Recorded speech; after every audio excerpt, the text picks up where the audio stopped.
జాతీయ బీసీ సంక్షేమ సంఘం అధ్యక్షులు మాజీ ఎంపీ ఆర్ కృష్ణయ్య నేతృత్వంలో ఈ నెల 25న రవీంద్ర భారతిలో బీసీల సమరబేరి పేరుతో ఒక వేదిక ఏర్పాటు చేసి కార్యక్రమాన్ని నిర్వహించ తలపెట్టినారు.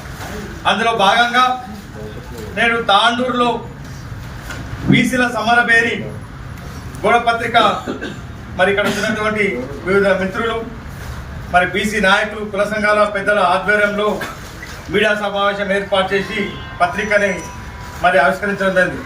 ఈ కార్యక్రమానికి విచ్చేసినటువంటి ఎప్పుడు కూడా బీసీ సంఘంకు తోడుగా నీడుగా ఉంటున్నటువంటి మా మీడియా సోదరులకు అందరికీ కూడా ఆహ్వానిస్తూ నమస్సుమాంజలి తెలియజేసుకుంటా ఉన్నాను.